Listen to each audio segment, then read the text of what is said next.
when someone tunes that well, you know they are a superstar. And yes, he is a superstar. Matt Nathanson is here! Yeah!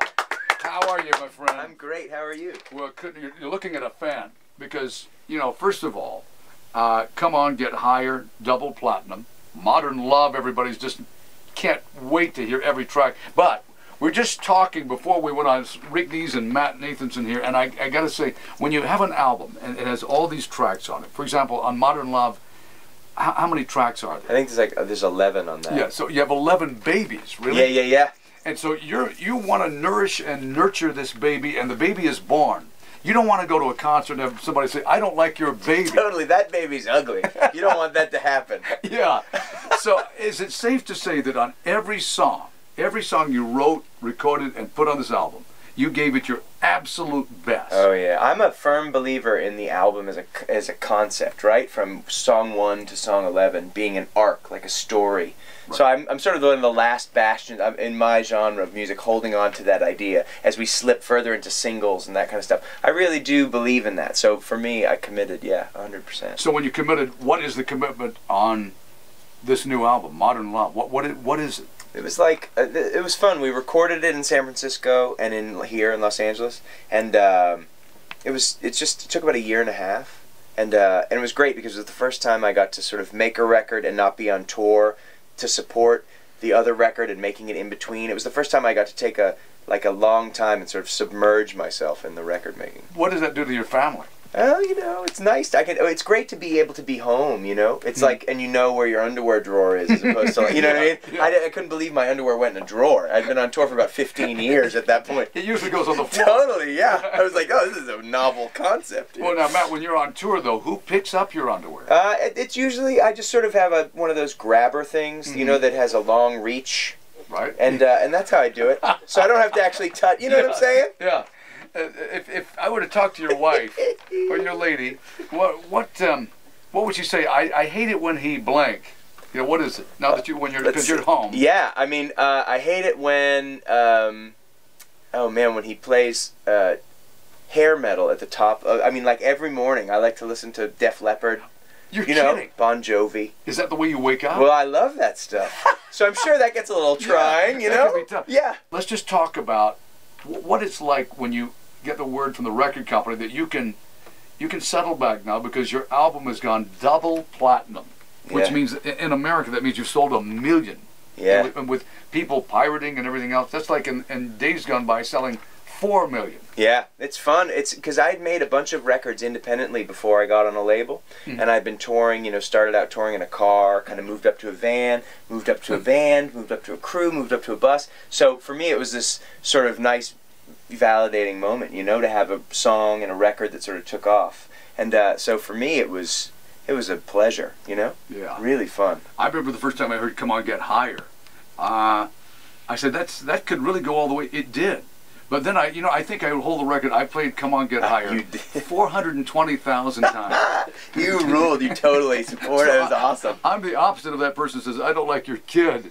I'm the person who says, I'm tired of your kid. Totally. You're the person who you're like, can you get your kid out of my living room? Like, your kid is eating the crayons. Like, But let's talk about these other kids. As they used to say, joints on an album, then they talked about cuts on an album. What do we call them now? I don't know, jam-a-lams. I don't know what they call them. Jams. Does that work? I think songs works too. Yeah, you know? That's totally probably right. But you know, you're going to be seen a lot because when you're touring with Maroon 5 and Train, it's a packed house everywhere. Yeah, it's going to be really fun, and I've known both those guys, both bands for a long time. So it's going to be fun to go out and just kind of hit the trail together. I got to say, you know, Adam Levine and Pat Monahan are just they set the style. They do. They are fantastic human beings. Now, off stage, what do you guys do? I don't know how it's going to be. I've never been together with those two dudes and that whole, so I don't know what it's going to be. It might be like we're all playing Scrabble, or I don't know, we're all doing push-ups. I don't know how it works. I don't know what it's like on this tour. It's going to be. Speaking of push-ups, you're in good shape. What do you do to stay in shape? I don't know what I do. I play guitar. This album, though, wow. I mean, every cut has its own little personality. Yeah. And you've been working on it for 1.5 years. You can obviously pick it up on iTunes and everything else, but You know what would be fun, though, is to go down and actually make a few vinyl copies of it. Yep. Put it in places like Amoeba Music. And we did it. We did it. Did we you got do it. that? Yeah. So we made vinyl, which is the first record I've ever made that's pressed to vinyl, and it's a blast. Listening to the test pressing of your record, like usually you get the CD copy of the, to hear it before it goes to print, and to hear the test pressing on vinyl was pretty much. I had a little bit of an experience. It was great. Well, because there's a whole level that artists don't get. You actually watch somebody master your recording. Oh yeah. And when you've gone into a studio and then you watch the person master it, they can change everything if you don't watch out. Yeah. It can go horribly wrong or horribly right, depending on the mastering. Now, in your case, it went horribly right. Yeah, it was right, thankfully. So this is going to be a very full year for you. Yeah. Can you take it with your personal life and touring and everything? How do you work that out? Yeah, it's good. It's just you leave a little bit of a little bit of breathing room every once in a while, but it's fun to sort of go out. Having that break sort of reinvigorated me to go out and sort of pimp.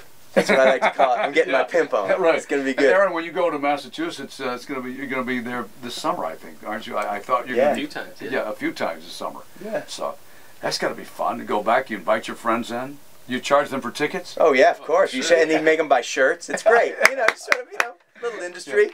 What's the audience like when you look out? Both of you, your audience is mainly, what do they look like? They just look like music like it's a lot of women, but it's mostly music fans. Like what's so great about this thing that's happening where the one real benefit of everybody having iPods and shuffles and all that kind of stuff is that people love, like I've been on tour with Sugarland, this country band. We went on tour with them, and so they're fans, and then we go on tour with a band like Maroon 5, and then we go on tour with the Indigo Girls, and then we go on tour with, so it's like, and all these people that they just love music. So for us, it's all kind of the same audience, people that just enjoy sort of hearing live bands play.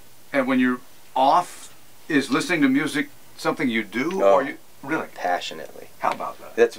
Aaron and I both are nerds for music. in a way that on my Twitter every morning I do a morning record that I've been listening to that morning. Just because, and I go to record stores, and I think I'm one of the few people in the world that supports record stores through weekly basis that keeps them going. As you can tell, we're just friends talking about music, loving the fact this album is already getting great reviews, got a super one from this show, and watch him perform it. Watch these guys together. Watch what happens when two high school friends and close friends melt with music. And you guys, seriously, whatever you need, you got it here. You're the man. Thanks, Rick. Rick Dees in the weekly top 40.